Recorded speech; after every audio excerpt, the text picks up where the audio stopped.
Bonjour, je vais vous présenter le coup de projecteur sur les métiers du sanitaire et social.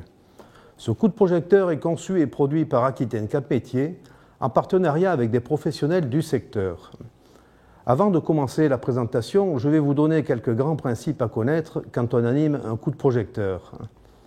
Un coup de projecteur, c'est un outil de sensibilisation à un secteur et des métiers à destination de tout public. Il peut amener le public à considérer autrement un métier et un secteur, à se dire « pourquoi pas moi ?» Il peut alors donner envie d'aller plus loin dans la recherche d'informations et de découvertes. Il est composé en général de 3 à 5 ateliers. L'objectif de ces ateliers est de permettre au public de s'approcher, de manipuler, de toucher, de réaliser un geste professionnel. 3 à 5 panneaux d'information complètent ces ateliers. L'objectif de ces panneaux est de donner une information rapide sur la formation, sur une problématique du secteur, sur des éléments économiques par exemple. Comment se déroule une visite? Il n'y a pas de sens de visite. Les visiteurs peuvent ne pas passer par tous les ateliers. Ils peuvent commencer par un atelier plutôt qu'un autre. C'est à vous, animateurs, par rapport au nombre de visiteurs, par rapport au public que vous accueillez et par rapport aux objectifs que vous vous êtes fixés, de déterminer comment vous voulez organiser votre visite. Néanmoins, tel que le coup de projecteur a été conçu, nous estimons la durée d'une visite à 1 heure en moyenne, soit environ 10 minutes par atelier, et ce, pour un groupe de 15 participants maximum. Vous pouvez retrouver sur notre site internet www.aquitaine-capmétiers.fr des documents pour vous aider dans votre animation. Vous trouverez en particulier le cap sur les métiers et l'emploi. Ce document donne des éléments chiffrés sur le secteur et les métiers. N'hésitez pas à le télécharger avant de commencer la visite. C'est parti, je vais vous montrer les ateliers et panneaux d'information sectoriels. Le coup de projecteur sur les métiers du sanitaire et social est composé de 4 ateliers de manipulation, d'un plateau-jeu et de 5 panneaux d'information sectoriels.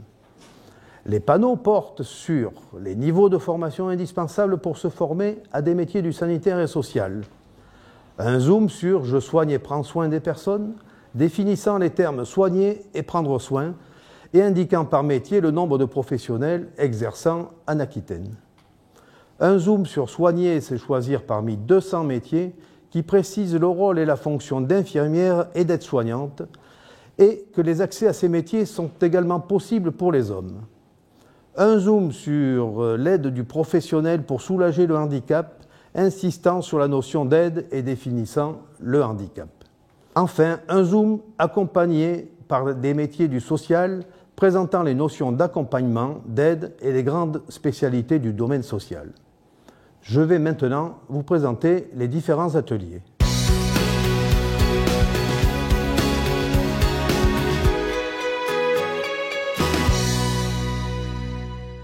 Atelier la mobilité. Le participant occupe un poste d'auxiliaire de vie sociale et va devoir aider une personne ayant des problèmes de mobilité à s'asseoir dans un fauteuil roulant. Les objectifs de cet atelier sont de prendre conscience de la technicité du métier, se rendre compte qu'à travers ce geste technique, il est important de veiller à la sécurité de la personne et de soi-même. 3 personnes pourront participer à cet atelier, une se mettant dans le rôle du malade, une autre dans le rôle de l'auxiliaire de vie sociale, et une autre personne dans le rôle de l'observateur. La durée de l'atelier sera d'environ 15 minutes. En étape 1, il faudra inviter les participants à suivre les indications données à l'écran, à regarder une vidéo portrait sur le métier d'auxiliaire de vie sociale et lire les consignes avant de commencer la manipulation. En étape 2, le malade s'assied sur le semblant de canapé. L'auxiliaire de vie sociale installe le disque de transfert et le fauteuil roulant. En étape 3, l'auxiliaire de vie sociale effectue le transfert de la personne malade de la façon qu'elle juge la plus adéquate. Les participants, en étape 4, reviennent à l'écran pour observer une vidéo qui montre la bonne technique pour effectuer ce transfert de personne. En étape 5, les participants répondent au quiz également proposé à l'écran. Les participants, pour terminer, peuvent refaire la manipulation en tenant compte de la technique observée avec la vidéo solution. On peut considérer que cet atelier a un lien avec les métiers qui seraient brancardier, auxiliaire de vie sociale, assistante de vie dépendance, etc.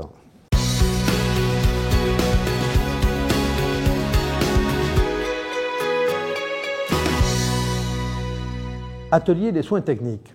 Le participant occupe un poste d'infirmier. Il va devoir réaliser un bandage sur un bras et également contrôler la conformité d'un pilulier vis-à-vis d'une ordonnance.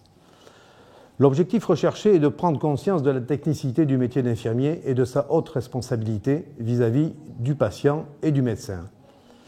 La durée de l'atelier est d'environ de 15 minutes pour 3 à 4 participants.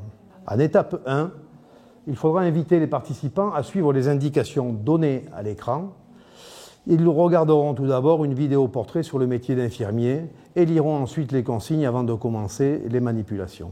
En étape 2, les participants observent l'ordonnance qui est placée sous cadre et le pilulier et vont devoir ensuite répondre à l'écran sur la bonne conformité du pilulier vis-à-vis de l'ordonnance et cela jour par jour.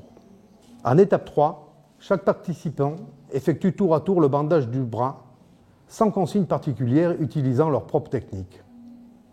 Ensuite, les participants reviendront sur l'écran pour suivre les indications données qui expliquent la bonne technique pour réaliser le bandage. Et enfin, en étape 4, les participants répondront toujours à l'écran à un quiz. On peut considérer que cet atelier approche les métiers de médecin, d'infirmier, etc.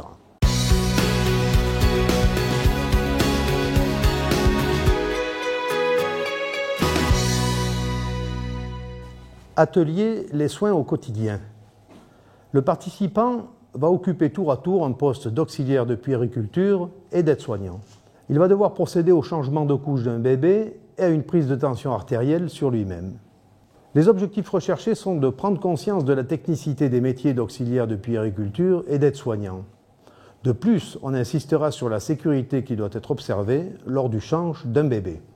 La durée de l'atelier sera d'environ 20 minutes pour 3 ou 4 participants. En étape 1, invitez les participants à suivre les indications données à l'écran. Ils vont tout d'abord regarder une vidéo portrait sur le métier d'auxiliaire de puériculture. Ensuite, ils liront les consignes avant de commencer la manipulation. En étape 2, ils observeront à l'écran la technique de désinfection des mains et tour à tour se désinfecteront leurs propres mains. En étape 3, les participants vont devoir maintenant changer la couche du bébé et procéder au nettoyage adapté, et ce, sans consigne particulière. Ils reviendront sur l'écran en étape 4, où les participants regarderont une vidéo montrant la technique de change d'une couche. Ils observeront ensuite des remarques écrites sur cette opération de change et sur la sécurité vis-à-vis du bébé à ce moment-là.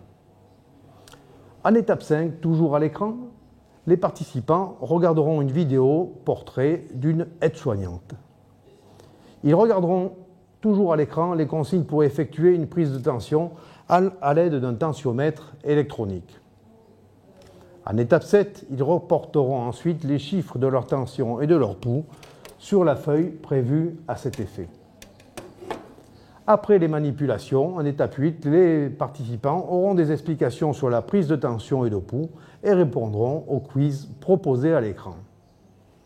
Les métiers concernés par cet atelier sont ceux d'aide-soignante, d'infirmier, d'auxiliaire de puériculture, pourquoi pas de sage-femme, etc.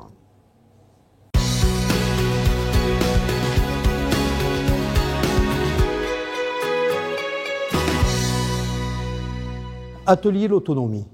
Le participant occupe un poste d'auxiliaire de vie sociale, d'ergothérapeute. L'objectif recherché est de prendre conscience que le handicap fait perdre de l'autonomie et que différents outils peuvent aider les personnes à retrouver de l'autonomie à condition d'avoir la connaissance de ces outils. La durée de l'atelier est d'environ 15 minutes pour 3 ou 4 participants. En étape 1, les participants vont regarder l'écran et pourront observer une vidéo portrait d'un ergothérapeute. En étape 2, après avoir regardé les 7 couverts se trouvant dans la vitrine, les participants répondront à l'écran à un quiz afin d'identifier le nom des couverts numérotés de 1 à 7. En étape 3, les participants pourront ensuite voir à l'écran la bonne solution et une explication sur qui peut utiliser les différents couverts présentés dans la vitrine et qui permettent de donner de l'autonomie à la personne. En étape 4, toujours à l'écran, les participants liront de nouvelles consignes pour une deuxième manipulation. Ils devront tout d'abord mettre les mains dans un manchon qui leur donnera la sensation de ne pas pouvoir plier les doigts et devront trouver les ustensiles adaptés qui leur permettra de retrouver de l'autonomie pour se saisir de morceaux de pâte à modeler dans cette assiette et devront donc choisir les bons instruments. En étape 5, les participants verront ensuite à l'écran les ustensiles qu'il fallait choisir ainsi qu'une explication sur la manipulation. Enfin, en étape 6, les participants répondront à un quiz toujours proposé à l'écran. On peut considérer que les métiers approchés dans cet atelier sont ceux d'ergothérapeute, d'auxiliaire de vie sociale, d'assistant de vie dépendance, etc.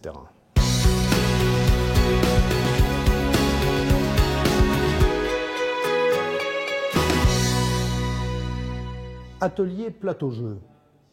Nous nous trouvons devant un plateau-jeu où là, les participants vont jouer en équipe, un peu comme un Trivial Poursuite. Les consignes sont affichées sur le plateau. L'objectif est de découvrir les formations, les qualités requises et les métiers d'éducateurs spécialisés, d'aide médico-psychologique, d'assistant social et de conseiller en économie sociale et familiale, en répondant aux questions posées par l'équipe adverse. Si la réponse est bonne, l'équipe remporte la pièce d'un puzzle associée à la couleur de la question. L'équipe gagnante est celle qui a réussi à faire son puzzle en entier dans le temps imparti qui est de 10 minutes et limité par le sablier.